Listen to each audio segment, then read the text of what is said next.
wabarakatuh. Waalaikumsalam warahmatullahi wabarakatuh. Alhamdulillahi rabbil alamin, hamdan katsiran thayyiban mubarakan fi kama yuhibbu rabbuna wa yarda. Ashhadu an la ilaha illallah wahdahu la syarika lah wa ashhadu anna Muhammadan abduhu wa rasuluh. Allahumma salli wa sallim wa barik ala Muhammadin wa ala alihi wa sahbihi wa man tabi'ahu bi ihsanin ila yaumiddin. Subhanaka la ilma lana illa ma 'allamtana innaka antal alimul hakim. Qala Allah ta'ala fi kitabihil karim, a'udzu billahi minasy syaithanir rajim. Ya ayyuhalladzina amanu taqullaha haqqa tuqatih wa la tamutunna illa wa antum muslimun. Wa qala Allah ta'ala subhanalladzi asra bi 'abdihi lailan minal masjidil haram ilal masjidil aqsa alladzi barakna hawlahu linuriyahu min ayatina innahu huwas samiul basir. Allahumma arhamna bil Qur'an. Yang kita hormati Bapak Sekretaris Daerah Kota Bukit Tinggi, yang kita hormati Bapak Asisten, para kepala dinas, kemudian para pegawai di lingkungan Pemda Bukit Tinggi yang telah hadir pagi ini. Semua yang hadir tidak kita sebut satu persatu tanpa mengurangi rasa hormat. Kita rangkum dengan kalimat yang sama, ikhwani fil Islam rahimakumullah. Bersyukur kita memuji Allah Bapak Ibu sekalian dengan kembali mengucapkan alhamdulillahirabbil alamin. Di hari yang mulia ini, di hari Jumat, kita bisa meluangkan waktu untuk menghadiri majelis ilmu. Kita berharap pertemuan kita ini bernilai amal soleh di sisi Allah Subhanahu wa Ta'ala, menambah catatan pahala akhirat kita, dan Allah berikan kita ilmu yang bermanfaat. Amin ya rabbal alamin. Berselawat kita kepada Rasulullah sallallahu alaihi wasallam dengan ucapan Allahumma shalli ala Muhammad wa ala ali Muhammad kama shallaita ala Ibrahim wa ala ali Ibrahim wa barik ala Muhammad wa ala ali Muhammad kama barakta ala Ibrahim wa ala ali Ibrahim fil alamin innaka Hamidum Majid. Kemudian kita mengucapkan salam kepada Nabi sallallahu alaihi wasallam dengan ucapan assalamu alayka ayyuhan nabiyyu wa rahmatullahi wa barakatuh. Bapak Ibu sekalian, hadirin hadirat rahimakumullah. Hari ini hari Jumat, kita berada pada hari yang ke-26 di bulan Rajab di tahun 1444 Hijriah. Kita berada di hari mulia, hari Jumat. Kita berada di salah satu di antara 4 bulan mulia, yaitu bulan haram. Allah sebutkan di dalam surat At-Taubah ayat 36, A'udzu billahi minasy syaithanir rajim. Inna iddatas syuhuri 'indallahi 12 syahran fi kitabillah yauma khalaqas samawati wal ard minha arba'atun hurum. Allah Subhanahu wa Ta'ala mengatakan sesungguhnya jumlah bilangan bulan di sisi Allah pada hari Allah menciptakan langit-langit dan bumi dalam ketentuan Allah ada 12 bulan. Dari 12 bulan yang diciptakan oleh Allah, minha arba'atul hurum, ada 4 bulan haram. Apa itu bulan haram? Bulan haram adalah bulan yang terhormat. Ada Masjidil Haram, masjid yang terhormat. Ada tanah haram, tanah yang terhormat. maka ada pula bulan haram, itulah bulan yang terhormat. Mana bulan haram yang 4 tersebut disebut oleh Nabi SAW di dalam hadis yang diriwayatkan oleh Imam Al-Bukhari. Salasatun mutawaliyat, 3 bulannya berurutan, Zulqa'dah wa Zulhijjah wal Muharram wa Rajab Mudhar alladhi baina Jumada wa Sya'ban. Ada 4 bulan haram, 3-nya berurutan, 1-nya terpisah. Yang berurutan adalah Zulqa'dah, kemudian Zulhijjah, kemudian Al-Muharram. 1 yang terpisah adalah bulan yang kita hari ini berada di dalamnya, yaitu bulan Rajab. Bulan haram memiliki keistimewaan, Bapak Ibu. Apa keistimewaannya? Keistimewaannya amal-amal soleh dilipat gandakan, amal-amal soleh dibesarkan, tapi sebaliknya dosa pun juga dibesarkan. Hati-hati Bapak Ibu. Karena itu Allah Subhanahu wa taala mengatakan, "Fala tazlimu fihinna anfusakum." Jangan kamu berbuat dosa di bulan tersebut. Jadi Allah mengatakan di bulan yang 4 itu Pak, jangan berbuat dosa. Padahal kan berbuat dosa memang tidak boleh sama sekali.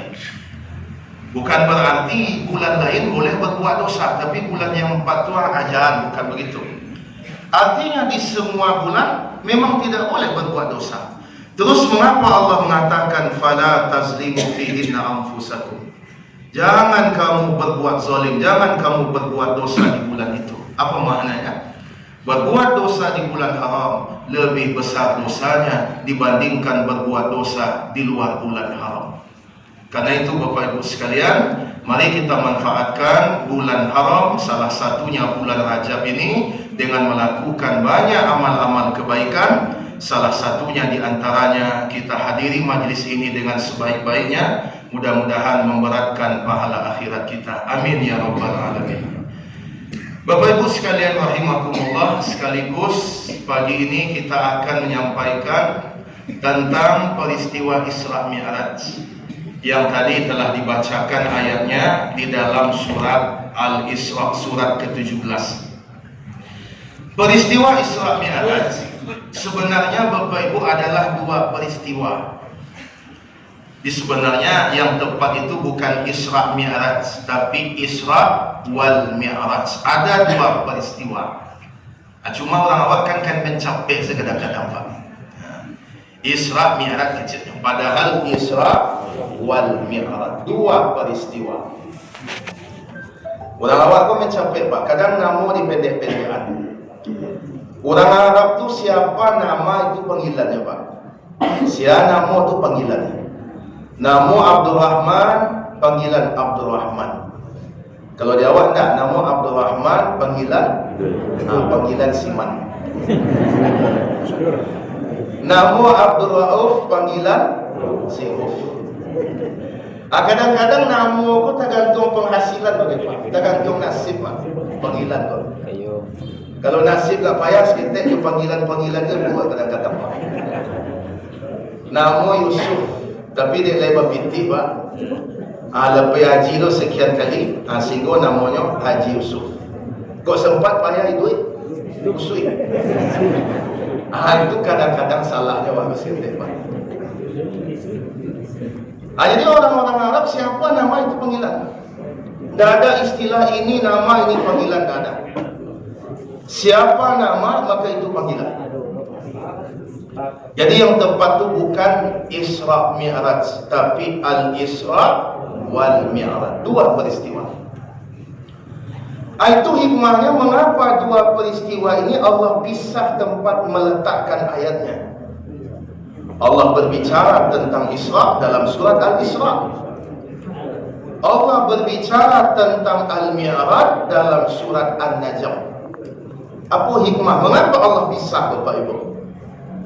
Di antara hikmah mengapa Allah pisah, Allah ingin menunjukkan kepada kita sebenarnya ini 2 peristiwa, bukan 1 peristiwa.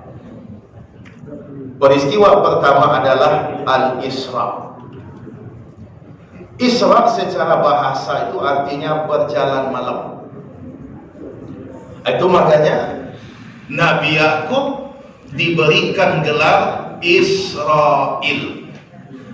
Israil, Isra artinya berjalan malam. Il itu dari bahasa Syriani. Bahasa Syriani ini satu rumpun dengan bahasa Arab, Bapak Ibu. Il ini bahasa Syrianinya artinya ilah atau elah, yang bahasa kitanya Tuhan, Allah. Sehingga Israil adalah seorang yang berjalan malam karena diperintahkan oleh Allah. Itu makanya Nabi Yakub itu bergelar Israil, dan anak-anak Nabi Yakub mereka lah yang disebut dengan Bani Israil. Jadi sebenarnya menyebut Yahudi yang menjajah Palestina dengan Israel, Pak, sebenarnya tidak tepat, Bapak Ibu. Karena Israel itu aslinya adalah nama Nabi Yakub alaihissalam. Nabi Yakub itu nama lainnya Israel, sebagaimana Rasulullah Muhammad nama lainnya adalah Ahmad. Sebagaimana Nabi Yunus alaihissalam nama lainnya Zannun. Sebagaimana Nabi Isa alaihissalam nama lainnya Al-Masih. Al-Masih Isa bin Maryam. Maka Israel sesungguhnya adalah Nabi Yakub alaihissalam. Dari kata Isra, Isra itu artinya berjalan malam. Makanya kalau ada Sarah, Sarah itu artinya berjalan malam. Maksud kalau ada ibu namus Sari itu lebih jalan malam, bukan? Artinya berjalan malam. Yang lain itu namun tidak usah tukar, Pak. Biarkan saja. Nah, Bapak Ibu sekalian rahimakumullah.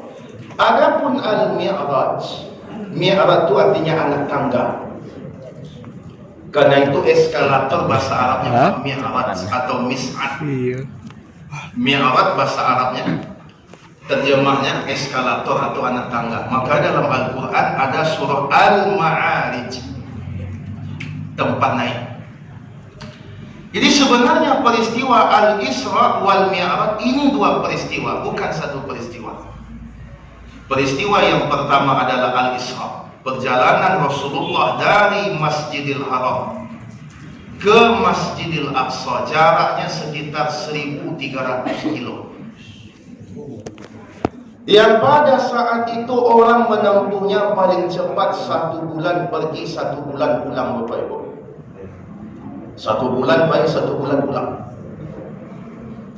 Itu mukjizat yang pertama, dan itu mukjizat. Tidak ada orang yang bisa melakukan itu. Isra itu adalah mukjizat bagi manusia. Mi'raj itu adalah mukjizat bagi manusia dan malaikat. Malaikat pun tidak bisa mi'raj seperti itu. Makanya kalau kita baca tentang bagaimana Rasulullah mi'raj, Jibril pun tidak bisa menemani Rasulullah sampai ke atas. Karena itu mi'raj adalah mukjizat bagi manusia sekaligus mukjizat bagi malaikat. Kapan peristiwa Isra Mi'raj terjadi dan apa hikmah kekinian bagi kita, Bapak Ibu?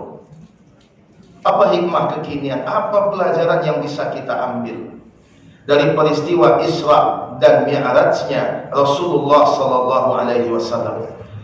Peristiwa Isra dan Mi'raj ini terjadi di tahun 10 kenabian, Bapak Ibu. Tahun 10 kenabian. Artinya umur beliau ketika itu 50 tahun. Dan di tahun itu Rasulullah kehilangan 2 orang yang sangat beliau cintai dalam hidupnya, yang besar sumbangsihnya terhadap dakwah. Sehingga bisa dikatakan, Bapak Ibu, ketika 2 orang ini masih hidup, Rasulullah masih aman dari gangguan manusia. Kalaupun ada orang yang mengganggu, Pak, gangguannya tidak terlalu besar. Kenapa? Karena ada 2 orang yang mereka segani. Yang pertama adalah Khadijah, Ummul Mukminin, istri beliau. Kemudian yang kedua adalah Abu Talib, paman Rasulullah sallallahu alaihi wasallam. Yang pertama adalah Khadijah. Khadijah ini adalah istri beliau. yang merupakan orang pertama yang beriman kepada beliau. Khadijah ini masuk as-sabiqunal awalun, orang yang awal-awal masuk Islam. Luar biasa pengorbanan Khadijah ini, Bapak Ibu. Khadijah ini sebelum menikah dengan Rasulullah, Bapak Ibu, punya 2 suami sebelumnya. Punya suami, suaminya meninggal kaya raya, Khadijah sendiri sudah kaya. Kemudian suaminya meninggal, tentu sebagian hartanya jatuh kepada Khadijah. Bertambah kaya.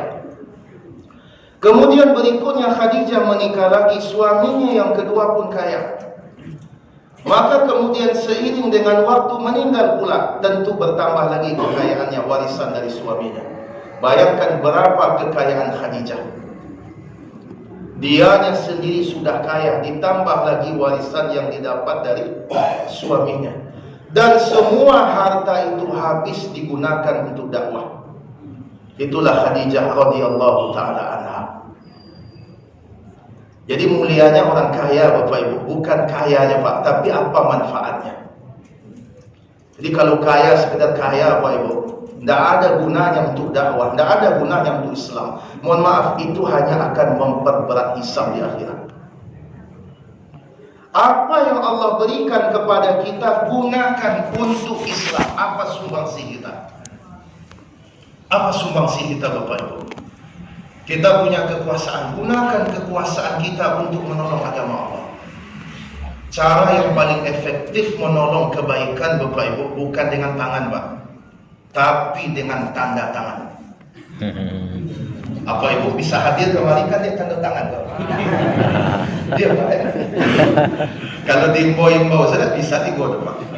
Tapi dia pakai tanda tangan, kan pakai tanda tangan tuh, Pak. Digo dia. Cara yang paling efektif untuk menolong kebaikan, pakai tanda tangan. Cara yang paling efektif untuk menzolimi orang juga dengan Tanda tangan. Pakai tanda tangan itu Pak, terpakai sekian orang dia, Pak. Insyaallah. Nah, Khadijah menolong agama Allah dengan harta. Bayangkan berapa kekayaan Khadijah, Bapak Ibu. Habis, Pak. Sampai di hari terakhir kehidupan Khadijah itu. Bagaimana Khadijah ketika itu punya kebiasaan, ini penting nih bagi ibu-ibu nih. Khadijah tuh punya kebiasaan kalau Nabi datang tuh Khadijah tuh sudah menyambut. Sudah menyambut. Laki-laki itu butuh dengan sambutan ketika pulang. Iya, Pak? Iya, Pak? Ada Pak, kau nak cok kabang Pak, padahal dia tidak menyetor gitu, Pak. Tapi dia kan yang sapo dia ulang bang, Pak. Laki-laki itu butuh sambutan. Ada seorang pelacur, Bapak Ibu, dia berkata, apa kata dia?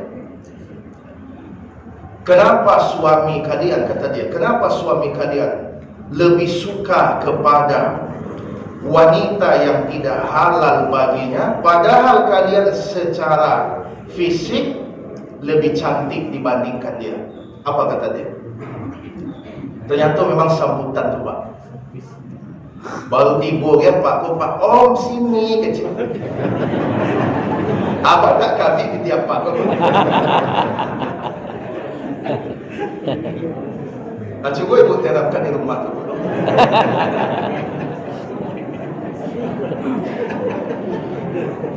Itu simpel-simpel kok, Pak. Itu yang kurang laki-laki kok penghargaan kadang-kadang. Terasa di luar. Jadi itu kebiasaan Khadijah, Bapak Ibu sekalian. Tapi di hari terakhir kehidupannya Khadijah tidak lagi mampu berdiri menyambut Nabi Sallallahu Alaihi Wasallam. Insyaallah. Tidak lagi mampu. Maka Khadijah yang seperti itu meninggalkan beliau. Banyak kenangan Nabi dengan Khadijah, Pak. Malah Nabi tidak pernah berfikir untuk menikah sesudah wafatnya Khadijah. Dan dari Nabi tidak tahu. Tapi sahabiah yang datang kepada Rasulullah, wahai Rasulullah, menikahlah wahai Rasulullah, kasihan anak-anak kau masih kecil. Padahal kalau kaji-kaji Pak Khadijah ko lebih tua 5 balik tahun pada Nabi. 5 balik tahun lebih tua.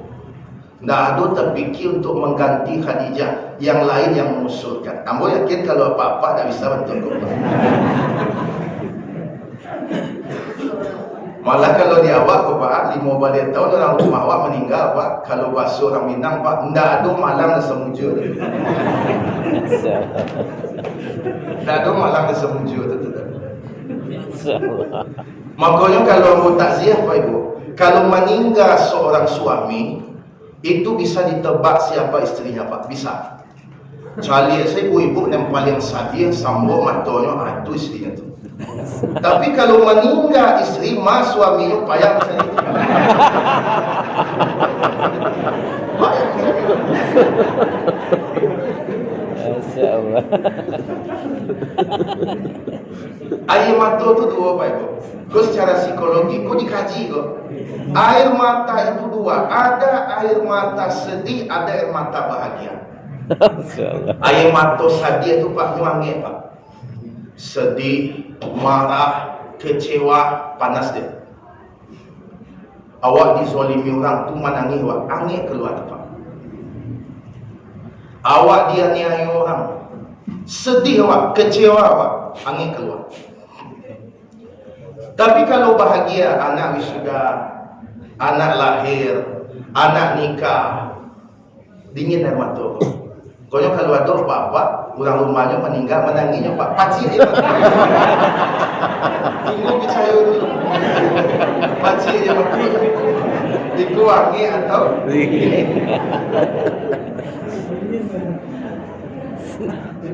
Nah, apa kata Khadijah ketika beliau akan meninggal dunia, wahai Rasulullah? Nampak Khadijah ketika itu dalam keadaan sedih. Ini merasuan hari terakhirnya ladaki.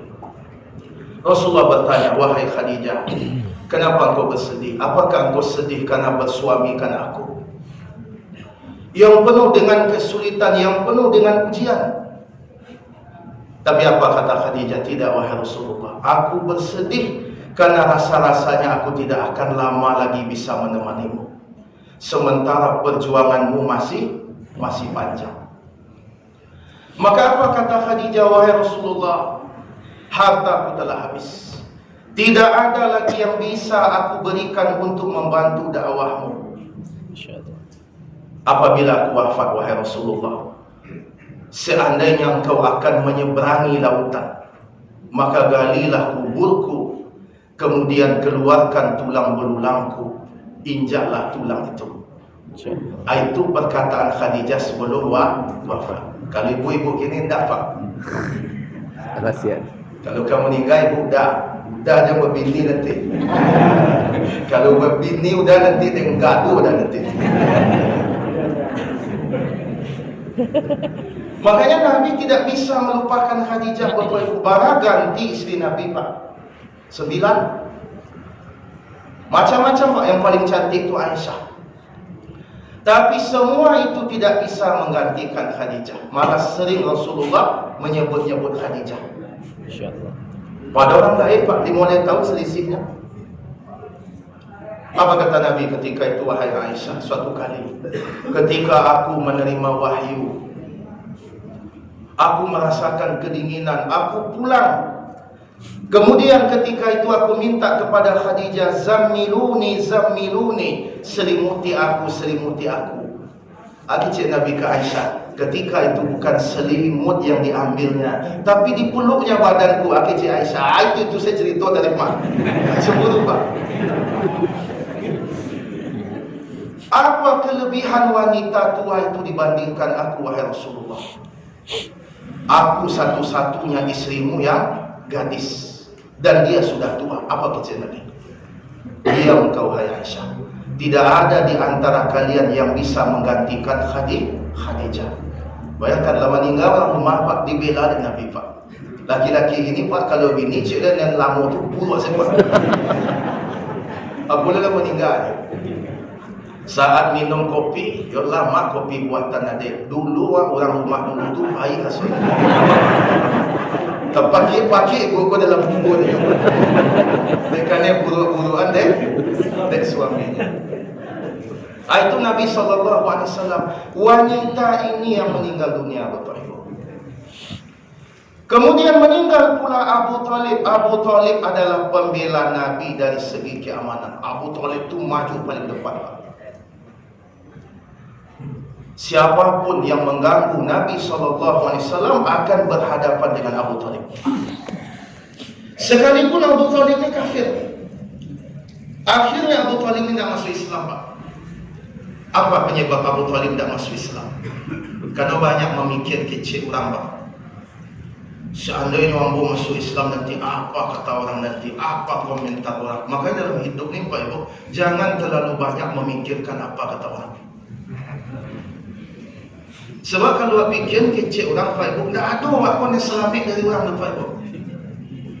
Karena itu Imam Syafi'i mengatakan, ridha nas ghayatun la tudrak. Kesukaan semua manusia adalah cita-cita yang tidak akan bisa kau capai. Bagaimana awak menjadi satu orang ketujuh awak tidak bisa, Pak Ibu. Tidak bisa. Tidak bisa kita menguasai hati semua orang. Pasti akan ada yang suka, pasti akan ada yang tidak suka. Itu sunnatullah. Bagaimana kita bisa menjadikan semua orang suka ke kita, Bapak Ibu? Nabi saja tidak disukai semua orang. Padahal akhlak beliau paling mulia, lisan beliau paling terjaga. Allah yang memuji beliau, wa innaka la'ala khuluqin azim. Boleh orang bantu awak, Bapak. Bagaimana mungkin kita akan menjadikan semua orang suka kepada kita? Jangankan Nabi, Allah saja tidak disukai semua orang. Jadi apa, Ibu? Hujan hari, apa mental apa? Hujan ke hujan sehari. Pandai hari, pandai mana? Kalau Nabi saja tidak disukai semua orang, Allah saja belum tentu disukai semua orang, apalagi kita. Karena itu orang yang paling capek dalam hidupnya siapa, Pak Ibu? Orang yang mati-matian mencari bagaimana supaya semua orang suka. Itu orang paling lelah dalam kehidupannya. Ada orang tua yang murid, Pak Ibu, anak sekolah di suatu sekolah, Pak Ibu. Bunyi bel 7:30, gerbang tutup, Pak. Apapun alasan tak terima dah. Aku mentor orang tua, Pak. Kita mana sekolah, Pak. Pindah anaknya.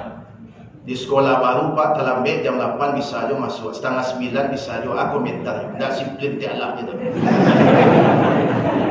Jadi maunya itu gimana? Jadi tak bisa, Pak, kau selamat dari omongan orang tu, tak bisa, Pak, itu tak bisa.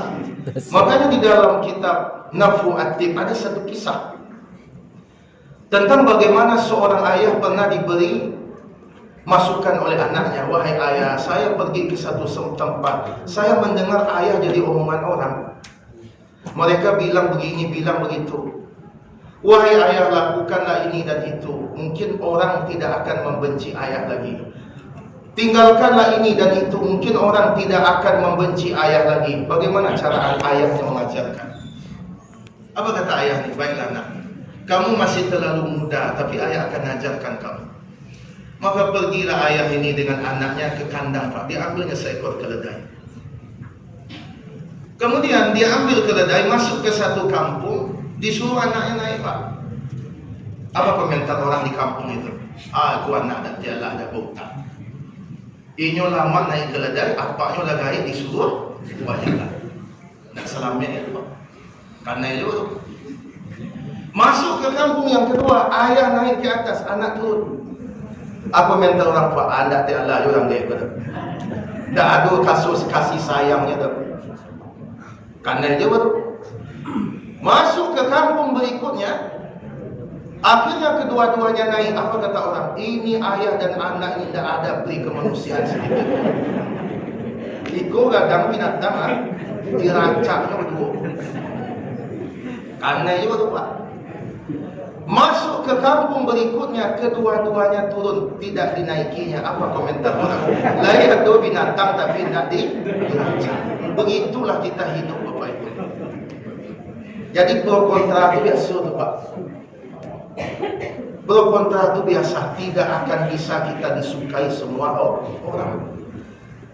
Abu Talib itu masalahnya Pak, dia ikut masuk Islam membuat apa lagi cik orang nanti. Akhirnya apa? Sebelum dia sempat masuk Islam, Abu Talib pun meninggal Bapak Ibu. Rasulullah sedih luar biasa. Terbayang jasa-jasa pamannya. Sementara pamannya yang berjasa kepadanya tidak dapat hidayah, disitulah beliau mendoakan supaya diampuni, ditegur oleh Allah Pak. Begitu adilnya Islam tu Pak. Kalau tidak beriman siapapun tak ada cerita. Nah, ada istilah orang dalam tu Pak.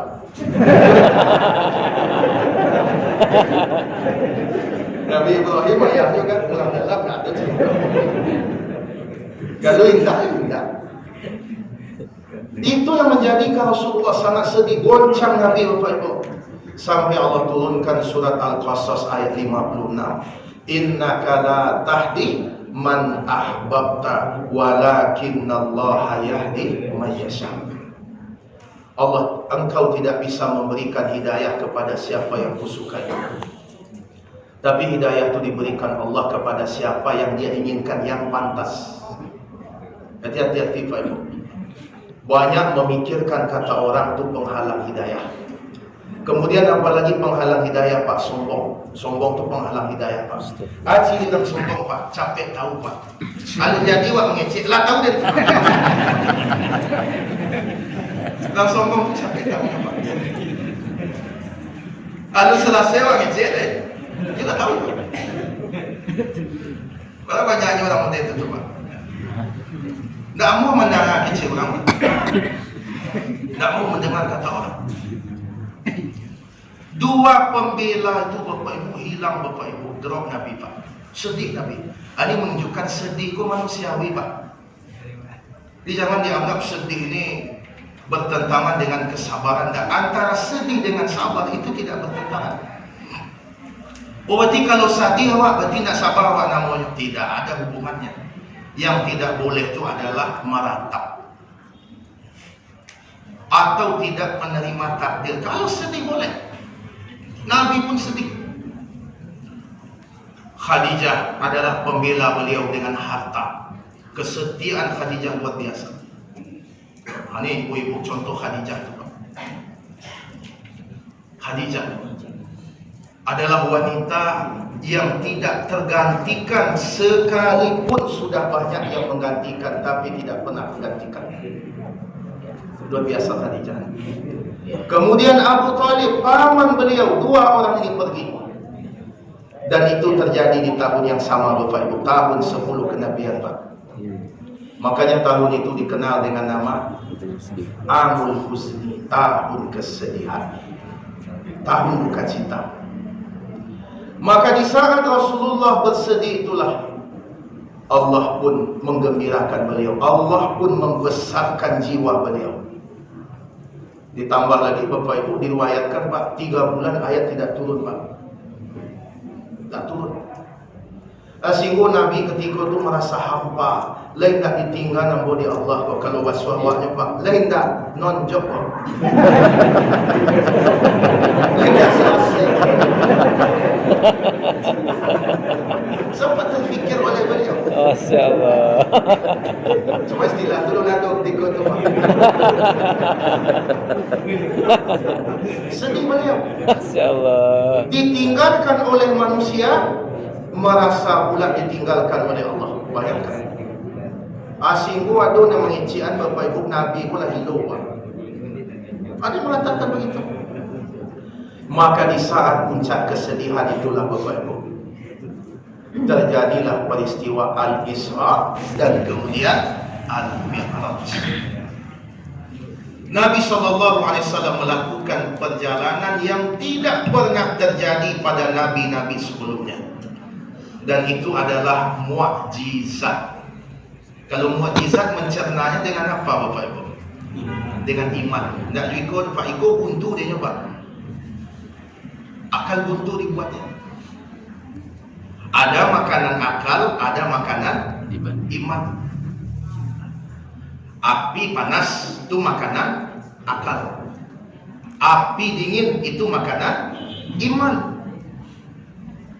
Api yang membakar Nabi Ibrahim dingin, itu makanan iman, tidak makanan akal. Malah Imam Ibnu Katsir mengatakan, untung Allah mengatakan, ketika Allah mengatakan kepada api, kunu bardan wassalaman ala Ibrahim, wahai api, dinginlah engkau dan selamatlah atas Ibrahim. Untung Allah mengatakan selamat. Kalau seandainya Allah cuma mengatakan dingin, bisa jadi Nabi Ibrahim akan beku dalam api. Bayangkan. Itu hanya bisa dicerna dengan iman. Termasuk Isra wal Mi'raj. Bayangkan 1 bulan orang menempuh perjalanan pada masa itu, Bapak Ibu. 1 bulan pergi, 1 bulan pulang. Rasulullah hanya menempuhnya dalam waktu yang sangat singkat, tidak menghabiskan semua malam. Ditambah lagi dengan Al-Mi'raj, naik ke atas. Sehingga dari situ Rasulullah menjadi kuat hatinya, Bapak Ibu. Allah tidak meninggalkan beliau. Ketika beliau ditinggalkan oleh orang yang dicintai di bumi, ternyata Allah yang di langit mencintai beliau. Dan yang paling penting bagi kita, Bapak Ibu, adalah kecintaan yang di langit, Pak. Kalau yang di langit sudah mencintai kita, kecintaan yang di bumi itu cuma penambah, Bapak Ibu. Tapi kalau kita dicintai oleh yang di bumi, di langit membenci kita, tidak ada guna kecintaan yang di bumi itu. Allah memperlihatkan tanda-tanda kekuasaannya, diperlihatkan oleh Allah Subhanahu wa Ta'ala. Apa-apa yang selama ini terhijab tidak tampak, ditampakkan.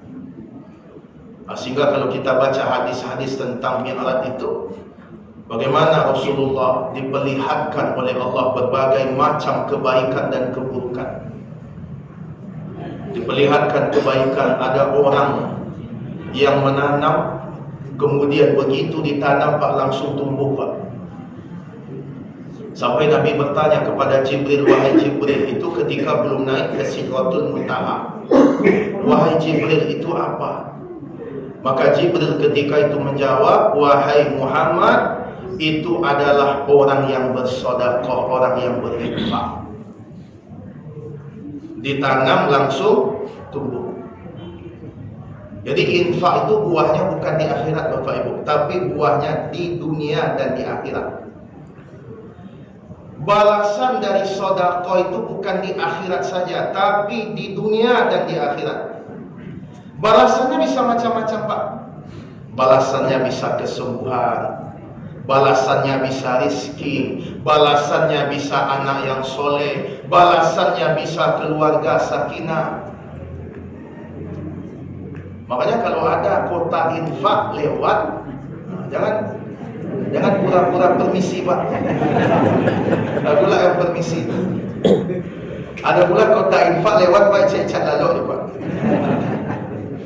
Macam-macam. Ada pula kata infak lewat, Pak Ibu, hampir lewat kota infak. Nyawa siang piti Pak. Nyawa piti 55.000, piti 50 cek, piti 5.000 cek. 50 dimasukkan ke saku kiri, 5.000 dimasukkan ke saku kanan. Itu nyawa apa-apa, Pak Ibu. Mau puluh kiri, mau ibu kanan. Mau puluh kiri, mau ibu kanan. Nyawa apa-apa, Pak. Pas kotak tiba bingungnya di mana tak.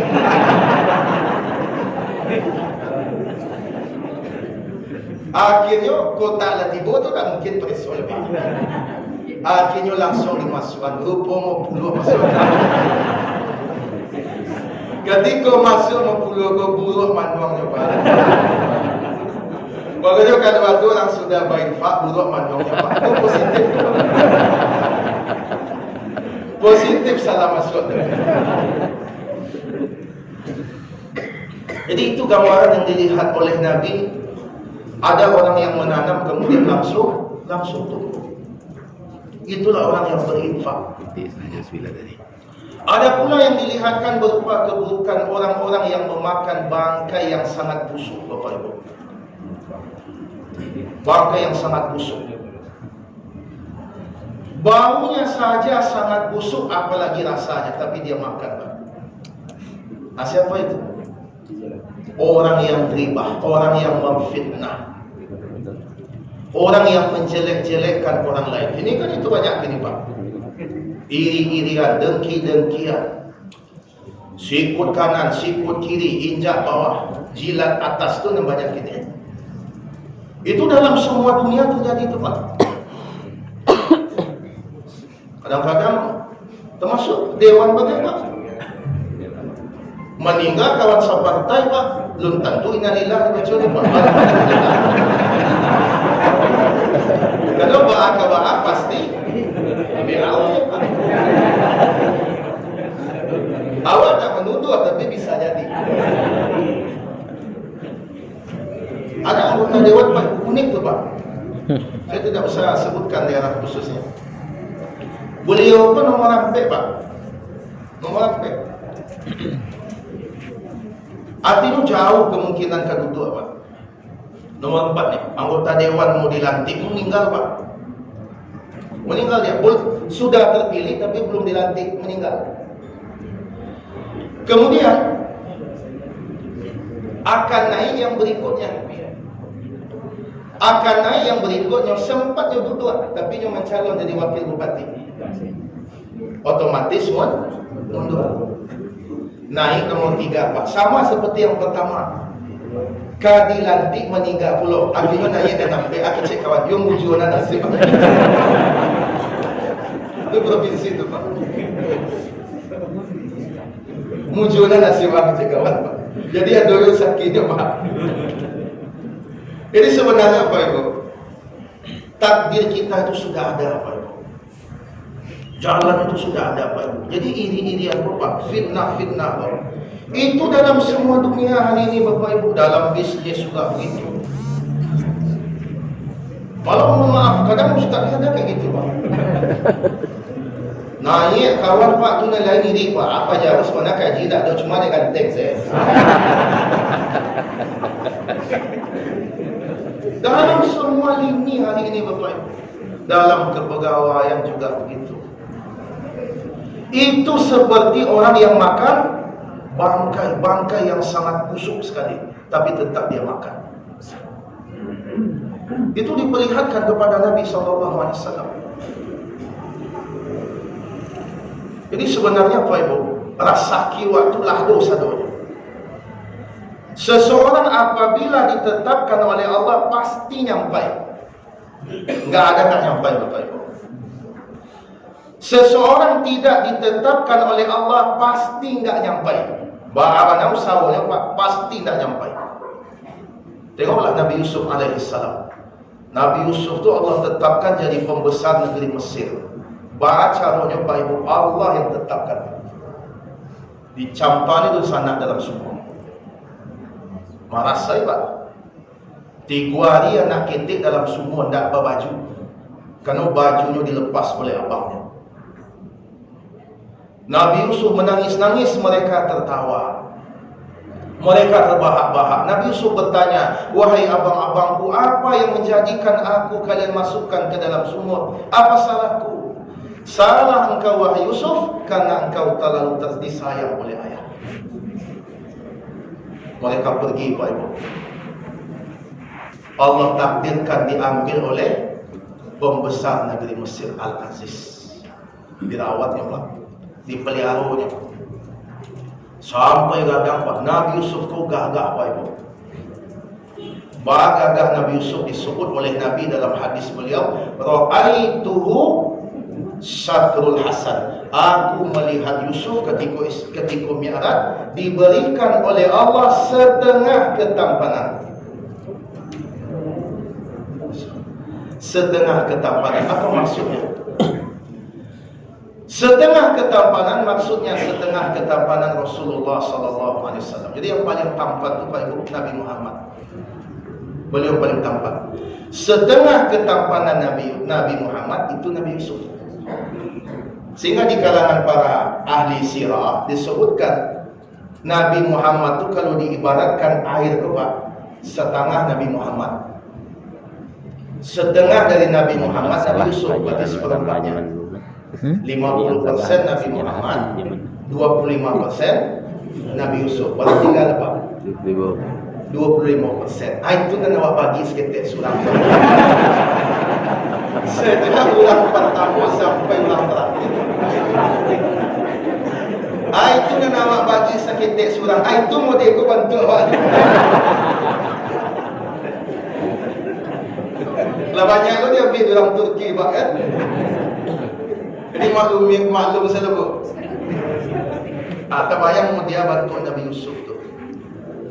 Sehingga ibu angkatnya tergila-gila kepada Yusuf. Nabi Yusuf tak mahu pak. Nabi Yusuf lari pak. Nabi Yusuf sudah tertarik ini. Allah mengatakan walaqad hammat bihi wa hamma biha. Dan sungguh wanita itu tertarik kepada Yusuf dan kaum Yusuf pun tertarik kepadanya. Nabi Yusuf normal pak.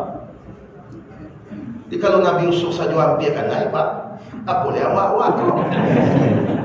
Makanya ada jurus tu pak, kalau belajar kisah Nabi Yusuf tu. Kalau ada seorang laki-laki tertarik dengan wanita yang tidak halal baginya, cara selamatnya apa pak? Lari pak, bayi pak. Namun pak awak duduk dah ke astagfirullah. Apapun istighfar pak coba. Cara selamatnya dia pak, lari pak. Dan ada filosofi kehidupan. Tapi kau tidak hadis tu pak ya. Kau filosofi kehidupan 5 jari. Ini pemimpin pak. Ini orang kaya. Ini ulama pak. Ini pemuda. Ini wanita. Ini pemimpin jempol pak. Kalau pemimpin langit CA tu mantap tu pak. Kau pemimpin tu. Ikut orang kaya pak. Orang kaya pun nunjuk-nunjuk tu. Tapi tunjuk aja tu pak berago pak. Kalau orang dah piti menunjuk cimbe dia kawan. Makanya orang kaya tu kecil dah ngapa. Sekalipun kecilnya tak puas-puas pak. Tak puas-puas kecilnya kawan manggu ayo pak. Ada pernah acara pak. Ada acara datang. Apa pun aturnya. Hotel beliau yang sewakan, snack dia gitu pak. Orang kaya ada. Pas acara tu beliau sebenarnya kurang sehat pak. Singgu tekan tu beliau.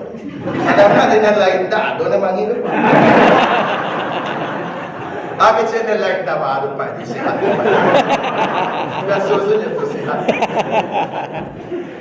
Sudah tu tekan ni. Lo seorang lepak payah duitnya. Abi orang anda buka.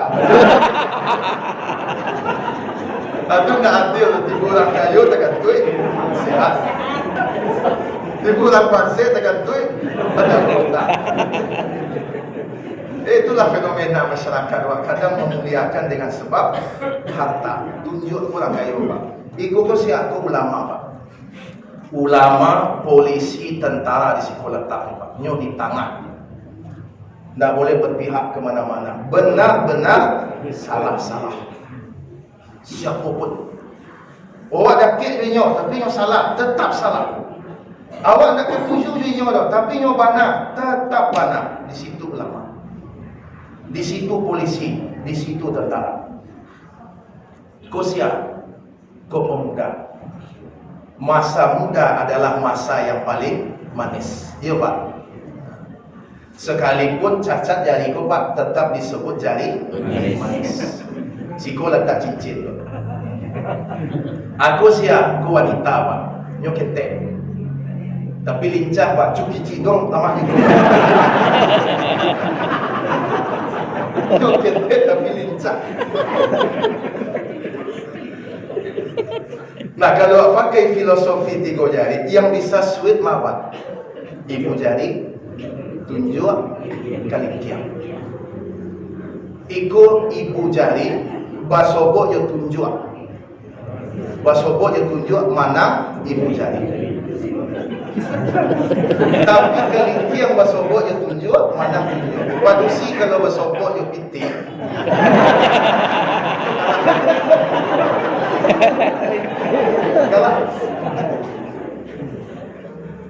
Kalah besoknya tu. Makanya pernah kejadian Pak, ada Pak, kanya pergi kerajo Pak, dinas lembur rupanya. Lembur. Cuma lupa bagi kabar. HP tinggal di Jokoto Pak, di Laci tu. Lama nelpon ibu pun nak diangkit-angkit. Lama WA 20 WA ni Pak. Nak dibalik-balik. Lama balik foto nampak. Lembur Pak. Pas pulang buka pintu, rupanya ibu pula tagak buka pintu. Baru dah lah mau nak pulang. Tak ada lagi kabar. Kamu dah melala. Buka dompet dia Pak. Keluar pinti merah tiga. Kecil ibu kok, you camel lah. Tapi contoh je Pak. Takut bisa je Pak pakai ni. Jadi kalau awak pada posisi Nabi Yusuf tu Pak Ibu, tak selamat kita Pak. Tak selamat kita. Nabi Yusuf lari. Saat lari itu datang suaminya. Mulai dia mengarang cerita. Wahai suamiku, apa hukuman yang pantas bagi orang yang kita telah berbuat baik, kemudian dia ingin berzina dengan istrimu. Tapi fakta membuktikan Nabi Yusuf tak salah, kerana bajunya cabik di belakang. Akhirnya apa kata suaminya? Engkau wahai istriku, minta ampun kamu kepada Tuhanmu. Dan engkau wahai Yusuf, jangan kau sebarkan berita ini. Tapi berita terlanjur tersebar keluar Pak Ibu. Tak siaran buka Pak, tersebar Pak. Netizen zaman dulu tu kan lain. Tersebar berita ini. Akhirnya jadi pergunjinganlah Zulaiha ini. Jadi pergunjingan. Oh, bukan Yusuf yang ingin, tapi Zulaiha yang ingin. Sampai panenlah Zulaiha. Kalian mencari bantunya tentu ya. Akhirnya diundanglah wanita-wanita itu. Ibu-ibu dharma wanita itu. Diundang.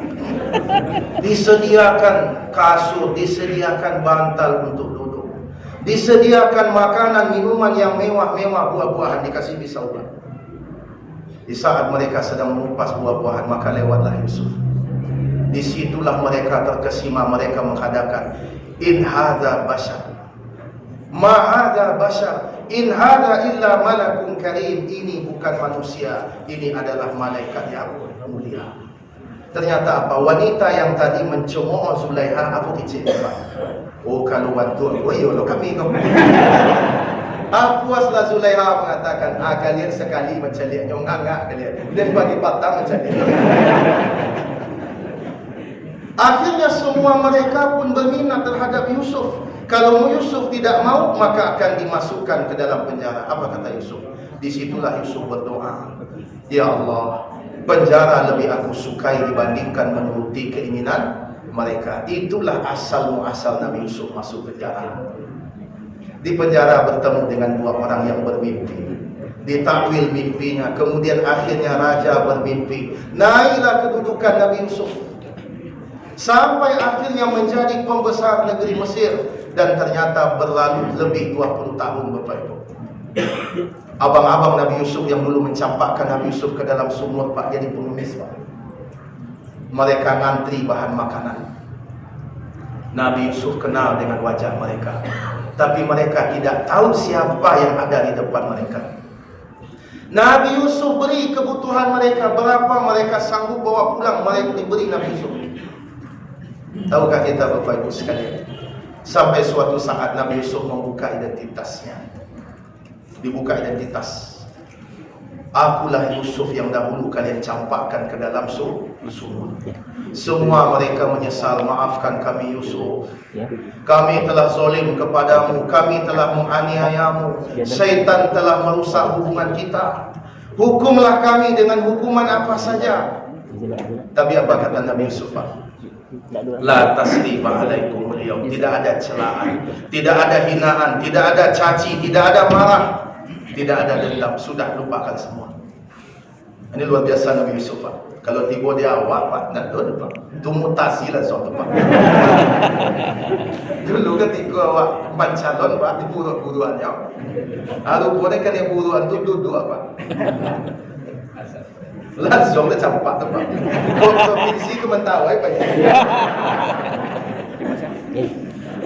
Kalau orang boleh ketika tu baik Pak, kamu mungkin abang maafkan juga Pak, tapi abang lagi ceramah agak setengah jam dulu. Magonya roda aku putar dia mau kecil. Tapi Nabi Yusuf tidak seperti itu. Jadi Pak Ibu sekalian, iri-irian dan dengki tak perlu Pak Ibu. Nyo jalan awakku lah sudah, dan kita pasti sampai ke situ. Pasti sampai. Awak menggalih, kawan menggalih puluh, berkurang rasa kiwak, enggak. Tapi udah dakik menggalih juga Ustaz, enggak ada persoalan Pak. Sedialah orang menggalih makanan Pak dakik-dakik, menggalih kain dia dakik-dakik. Justru mestinya yang sejenis ku dakik-dakik Pak. Mu pernah mencari satu toko yang aneh Pak. Ruko aneh Pak apa? Di siku orang buka bengkel Pak, di siku bidan Pak. Apa yang depan? Aku hubungannya depan. Ko bengkel, ko bidan. Kan jauh mana tu? Siku manggas, lamanya orang menyarankan bu pindah dari siku bu kecil. Tak manakah do ibu dah kebek bengkel. Ternyata ada kesamaannya Pak, sama-sama buka mesin. Dia naik karet, dia lunak. Jadi tidak usah cemas dengan rezeki, karena semua akan sampai sesuai dengan takdirnya.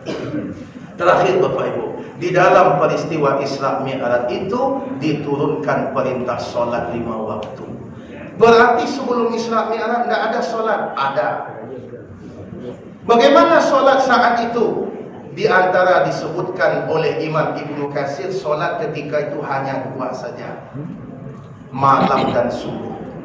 Ada pula yang mengatakan cuma malam saja. Ya ayyuhal mudassir kum fa'anzir wa rabbaka fakabbir wa siyabaka fatahhir. Dan ketika Nabi Isra, Nabi memang solat 2 rakaat di Masjidil Aqsa. Jadi ketika beliau Mi'raj, pada awalnya Allah berikan perintah solat itu 50 waktu. Begitu disebut dalam hadis Imam Al-Bukhari. Tapi ketika Rasulullah turun, diberi nasihat oleh Nabi Musa, wahai Muhammad, aku yakin umatmu tidak akan sanggup. Mintalah pengurangan kepada Allah. Engkau Nabi yang munahiyah Pak. Kau sempat Nabi mengejek apa naik dan biasalah. Apa ya Allah kini tu Pak? 50 waktu solat Pak. Hari sehari 24 jam, berarti setiap setengah jam 2 waktu solat. Kau buat duduk tadi lah bakat kepala kali asal dapat Pak. Bayangkan kalau 50 waktu baru tiba ibu di rumah dibuka lah. Kau menjawab lazan orang betul Pak. Itu saya kata jawab tu. 5 waktu yang masing-masing waktu bernilai seperti 10 waktu. Nah, apa hikmahnya perintah solat ini dijemput? Semua perintah yang lain Bapak Ibu diturunkan dari langit ke bumi. Perintah solat tidak diturunkan dari langit ke bumi, tapi yang di bumi yang dibawa naik ke langit. Ini untuk menunjukkan pentingnya solat. 3 saja syarat seorang Muslim tidak solat Pak. 3 saja. 1. Orang Islam yang boleh tidak solat itu yang pertama anak-anak ketik. Yang kedua wanita haid dan nifas. Yang ketiga orang gila. Jadi orang Islam yang nak solat 3 saja Pak. Pokoknya kalau ada masuk orang nak solat, cuba ukur dan 3 kau. Oh anak-anak enggak, anak-anak bah semua isi panjang. Mungkin dia sedang haid atau nifas. Dia laki-laki. Dia pilihan Pak. Orang gila.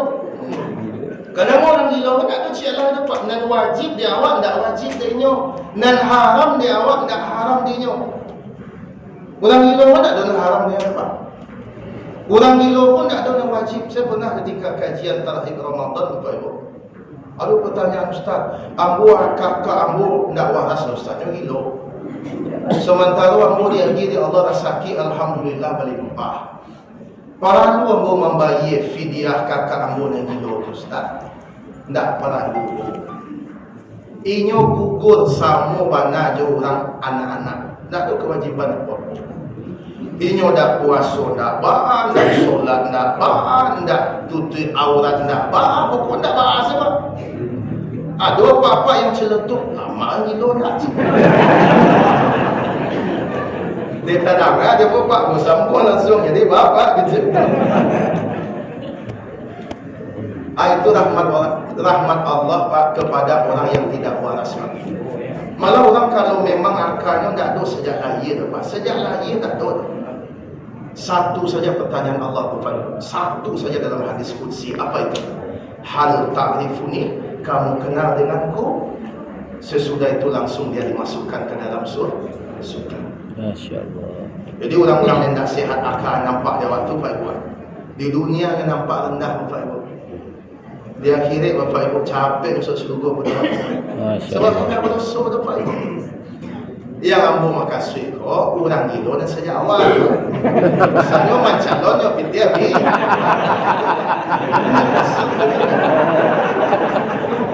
Pilih abi utang banyak terpilih tak ada. Atu ilonya atu tetap ditolong. Kau jangan salah faham lah.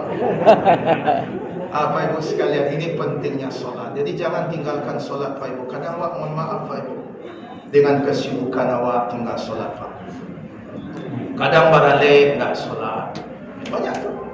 Sejak jam 11 suntiang lelaki, beko bukanya jam 8 malam. Tu bila solat zuhurnya, bila solat asarnya. Kadang-kadang ada prinsipnya po. Sekali kau ni Ustaz, Allah yang merhati. Ada lima awak dapat prinsip Allah merhati. Kita yang mempermudah-mudah, agama memang mudah, tetapi jangan dimudah-mudahkan menurut kehendak kita. Jaga solat Bapak Ibu. Dan solat itu adalah kunci segalanya. Seseorang yang ingin mengubah hidupnya, kalau ada pertanyaan, aku ingin mengubah hidup aku Ustaz, dari mana aku mulai? Mulailah dari mengubah solat. Kita ingatkan, laki-laki upayakan sesibuk apapun solatnya berjamaah di awal waktu di masjid. Jangan laki-laki biasa solat di rumah tanpa uzur. Laki-laki solatnya di masjid. Laki-laki yang tidak solat berjamaah di masjid tanpa uzur, maka itu adalah laki-laki soleha. Itu bukan soleh, tapi soleha. Malah banyaknya pak-pak soleha situ. Minantu Bapak Ibu mungkin ada orang yang laki-laki soleha betul. Suruhnya ke masjid lah. Ya, jangan sampai masjid kita hanya diramaikan oleh orang-orang tua. Kita senang hari ini Bapak Ibu, masjid-masjid banyak mega-mega banyak. Rancang-rancang. Cuma kadang kurang isinya, kurang penghuninya, tidak hidup majelis di dalamnya. Mudah-mudahan Bapak Ibu sekalian, pelajaran singkat yang kita sampaikan berkaitan dengan Isra Mi'raj tadi, ya mudah-mudahan bisa menjadi ilmu yang bermanfaat untuk kita semua. Setengah 10 Pak ya. Maaf, agak terlalu. Jazakumullah khairan katsira wa sallallahu ala nabiyyina Muhammadin wa ala alihi wa sahbihi wasallam. Walhamdulillahi rabbil alamin. Wassalamualaikum warahmatullahi wabarakatuh. Waalaikumsalam.